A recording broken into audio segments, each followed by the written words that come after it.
My fiancé announced, "My ex is my man of honor at our wedding or there's no wedding." I calmly said, "Your choice." Then I canceled the venue, refunded the guests, and sent her a bill for my half. When her ex found out he'd be paying for the wedding instead, he original post I-32, male, was supposed to get married in 6 weeks. Was past tense. Been with Jessica, 29, for 4 years, engaged for 1. Wedding planning had been going smoothly. Venue booked, catering sorted, invitations sent. We'd already dropped about $28,000 total, split roughly down the middle. Last Tuesday, Jessica sat me down with what she called something important to discuss. She had this serious look on her face like she was about to tell me someone died. Derek needs to be my man of honor. Derek, her ex-boyfriend from college, the guy she dated for 3 years before we met, the one who remained such a good friend that he's at every birthday party, every holiday gathering, every random Tuesday night when she needs someone to talk to about her work drama. Your ex-boyfriend, I said slowly. You want your ex-boyfriend standing next to you at our wedding. He's my best friend, Tom. You know this. We've been through everything together. Everything, including a 3-year relationship that ended because he cheated on you with your roommate. She waved that off like it was ancient history. That was 7 years ago. We've both grown. He's changed and he's been there for me through so much. I sat back, took a breath. Jess, I've been patient about Derek. I've been cool with the friendship. Even though it makes me uncomfortable, but standing up at our wedding, that's a different level. Her face hardened. This is non-negotiable, Tom. Either Derek is my man of honor, or there's no wedding. The silence stretched between us. She was actually serious. After 4 years together, after all the planning, after the deposits and invitations, she was willing to throw it all away if her ex couldn't stand next to her while we exchanged vows. Your choice, I said quietly. She blinked. What? You heard me. Your choice. Derek is man of honor or no wedding. You decide. I already told you my decision. Okay, then I stood up. No wedding it is. Tom, wait. You're being ridiculous. You're really going to cancel our wedding over this? I'm not canceling anything. You just did. You said no, Derek, no wedding. I said no, Derek. So, according to your ultimatum, we're done here. I walked out, went straight to my home office, and got to work. Update 1. 3 days later. The thing about ultimatums is that people who make them never expect you to actually accept the consequences. Jessica tried calling me that night 12 times. I didn't answer. I was too busy sending emails. First, the venue. We'd booked this beautiful historic mansion. The coordinator was surprisingly understanding when I explained the situation. Since we were outside the 30-day window, they could refund 60% of our deposit.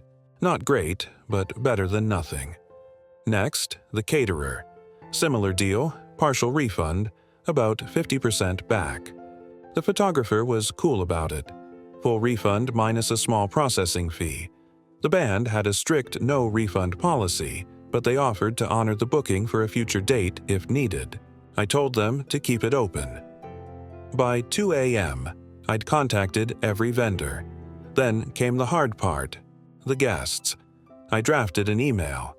Dear friends and family, due to irreconcilable differences that have recently come to light, Jessica and I have decided to cancel our upcoming wedding. We apologize for any inconvenience this may cause. If you've already made travel arrangements, please contact me directly and I'll do my best to help offset any non-refundable costs. Thank you for your understanding. Tom sent it to all 150 guests on our list. Then I did the math. Total spent $28,000. My contribution, $14,000. Recoverable, $8,500. My loss, $5,500. I screenshotted every cancellation confirmation, every refund receipt, everything. The next morning, Jessica showed up at my apartment. I'd been expecting this. She had a key, but I'd installed a door chain the night before. Tom, what did you do? Canceled the wedding as we agreed. I got calls from my cousins. My mom is freaking out. You told everyone we're not getting married. We're not. You made that clear, Derek. We're no wedding, remember? I didn't mean I was just trying to make you understand how important this is to me. And I understood perfectly. You prioritized your ex being in our wedding over the actual wedding happening. Message received. You're twisting everything. Derek is just a friend. A friend you'd cancel our wedding over, apparently. She started crying then. Not the pretty, delicate tears. The ugly, snotty, desperate kind. Please, Tom, we can talk about this. Maybe Derek doesn't have to be man of honor. Maybe just a regular groomsman. Oh, so now it's negotiable. Interesting. 24 hours ago, it was your hill to die on. I was emotional. You know how I get? Yeah, I do. You make ultimatums expecting me to cave. Not this time. So that's it. 4 years just gone. I pulled out my phone and showed her the spreadsheet I'd made. Here's the bill. Your half of the cancellation losses comes to $5,100. I'll need that within 30 days. Her face went from sad to furious in about 2 seconds. You want me to pay you? We both lost deposits. I'm not eating your half because you decided your ex was more important than our marriage. This is insane. I'm not paying you anything. Then I'll take you to small claims court. I have all the receipts, the cancellation confirmations, and about 15 text messages where you acknowledge we were splitting wedding costs equally. She stared at me like she'd never seen me before. You're serious? Dead serious. You made your choice. These are the consequences. She left, slamming the door so hard the chain rattled. Update 2. 1 week later, the entitlement escalation was swift and spectacular. First, Jessica's mom, Linda, called. I actually liked Linda before this. She'd always been reasonable. Not anymore. Tom, sweetheart, Jessica explained everything. This is all a big misunderstanding. No misunderstanding, Linda. Jessica said Derek had to be man of honor, or no wedding. I chose no wedding. But you know how girls are about their weddings. She just wants her best friend there. Her best friend who she used to sleep with. That's ancient history. You're being insecure and controlling. Ah, there it was. The narrative had been established. I was the controlling boyfriend who couldn't handle his fiancée having male friends. Linda, she made an ultimatum. I accepted it. End of story. You're destroying her. She's been crying for days. Fix this. She can fix it herself by paying her half of the cancellation fees. Linda hung up on me. Then came the social media assault. Jessica posted this long dramatic thing about how some people can't handle strong women with male friends and how jealousy and insecurity destroy beautiful things. Her friends rallied around her immediately. My phone started blowing up with messages from mutual friends asking what happened. I posted nothing, just sent the same response to anyone who asked.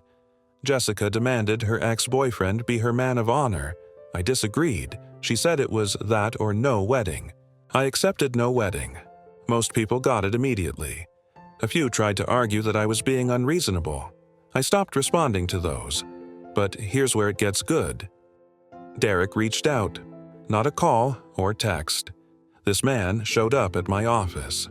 Security called up to ask if I was expecting him. I was curious, so I said yes. He strutted in like he owned the place.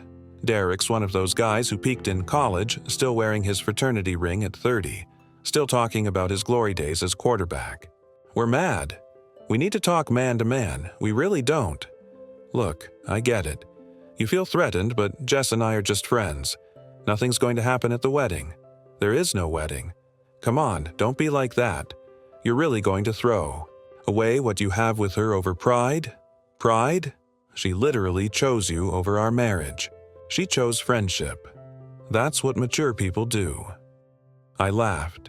Actually laughed. Mature people don't demand their exes stand next to them at their wedding.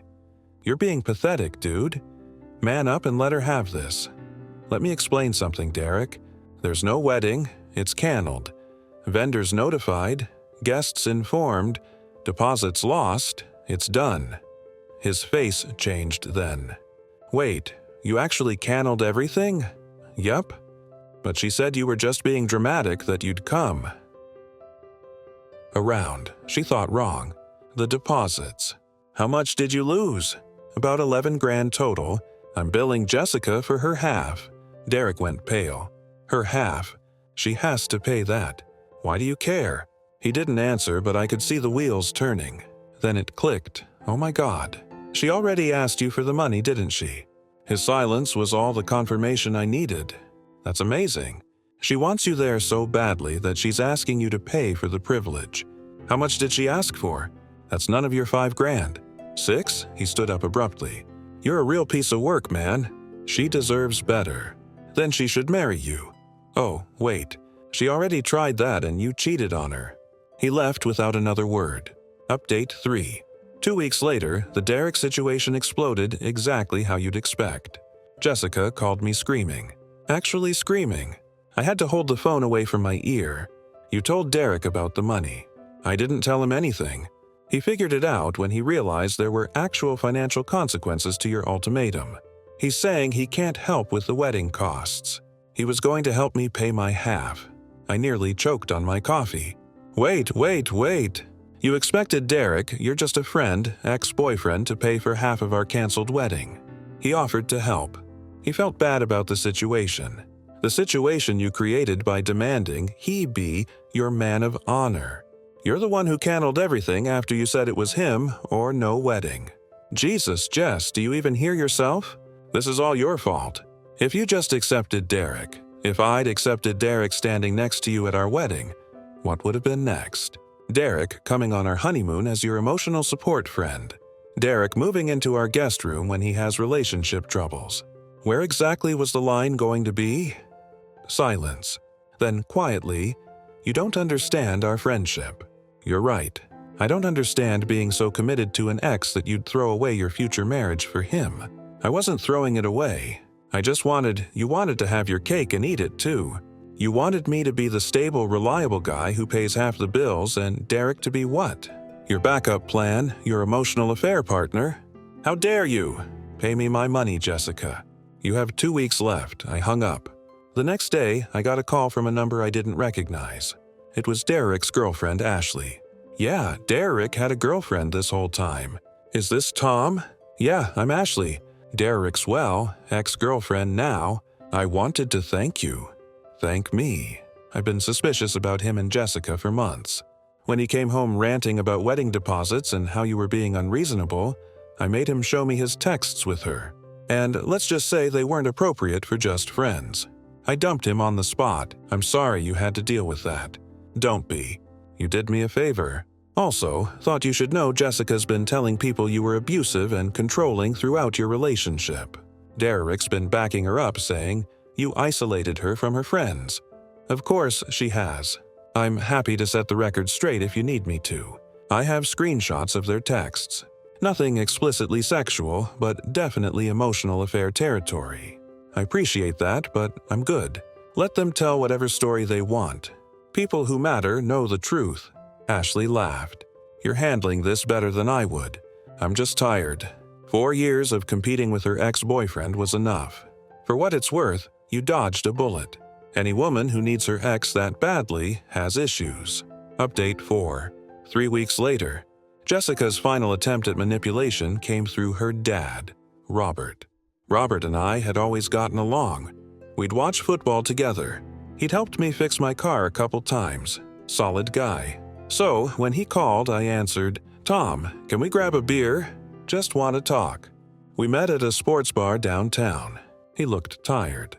I'm not here to change your mind, he started. I just want to understand what happened. I told him everything. The ultimatum, Derek as man of honor, the cancellation, the money. He listened, ordered another beer inside. She gets this from her mother, he said finally. The ultimatums, the dramatics. Linda pulled the same crap with me for years. Really? Oh, yeah. Either we buy the house I want, or I'm moving back to my mother's. Either your brother stops coming to Thanksgiving, or I'm not cooking. Always something. How'd you handle it? Poorly. Gave in every time. Enabled it. And now look, Jessica thinks that's how relationships work. We sat in silence for a moment. The Derek thing, Robert continued. I never liked it. Told both Linda and Jessica it was inappropriate. Got overruled. You knew about him being man of honor. Found out last month. Told Jessica it was a bad idea. She said you were fine with it. She lied. Yeah, I figured that out when you canceled everything. He pulled out his wallet. How much does she owe you? Robert, no, how much? $5,500. He wrote me a check on the spot. That's between you and her. I said, no, it's between me and her now. She can pay me back or not. Frankly, I'm tired of cleaning up her messes, but this one's on me for not teaching her better. This feels wrong. Take the money, Tom. Consider it an apology from the family for wasting 4 years of your life. I took the check. For what it's worth, Robert said as we left. I think it would have been good for her. Maybe this will be the wake-up call she needs. Maybe, but I doubted it. Final update. 6 weeks later, the wedding date came and went. I spent it fishing with my brother. Peaceful day. No drama. Perfect. Jessica tried one last Hail Mary the night before what would have been our wedding. Showed up at my door at 11:05 p.m., dressed in the little black dress I'd bought her for her birthday. The one she knew I loved. I didn't remove the door chain. Tomorrow was supposed to be our day, she said softly. Yeah, well, I made a mistake. Several, actually. Derek and I aren't even friends anymore. Ashley told him to choose between me and her. He chose her. Good for them. I lost you. I lost my best friend. I lost everything. You didn't lose anything, Jess. You threw it all away. Can't we just... You don't even want to hear me out. There's nothing to hear. You made it crystal clear where your priorities were. Derek meant more to you than our marriage. That's not something you come back from. I was confused. I had feelings I didn't understand. There it was. Finally, the truth. So, you did have feelings for him. Her silence said everything. Go home, Jessica. Tom, please go home. She left. I watched from my window as she sat in her car for 20 minutes before finally driving away. The aftermath. Derek and Ashley apparently worked things out. Good for them. I guess she's a stronger person than me. Jessica moved back in with her parents temporarily. Robert told me she's in therapy now, working on boundary issues and emotional dependency. Maybe she'll figure it out. Maybe not. Not my problem anymore. Linda still thinks I'm the villain. Posted some passive-aggressive thing about men who can't handle strong women on Facebook. I blocked her. My boys threw me an unwee on what would have been the reception date. We went paintballing, ate too much barbecue, and nobody mentioned Jessica once. It was perfect. I kept the engagement ring, sold it last week, used the money for a solo trip to Iceland I'd always wanted to take. Posted one photo of the Northern Lights. Jessica viewed my Instagram story within minutes, still checking up on me. I guess people ask if I regret it, if I should have just let Derek be in the wedding party to keep the peace. Hell no. The second she made that ultimatum, she showed me who she really was. Someone who'd hold our entire relationship hostage to keep her ex in her life. Someone who'd rather lose me than set a simple boundary with Derek. The wedding would have been beautiful. The marriage would have been a disaster. I saved myself years of competing with a ghost, of wondering what was really going on during their friend hangouts, of being the third wheel in my own relationship. That the $500 worth every penny for the lesson learned. When someone shows you their priorities, believe them the first time. And when they make an ultimatum thinking you'll cave, call their bluff and walk away with your dignity intact.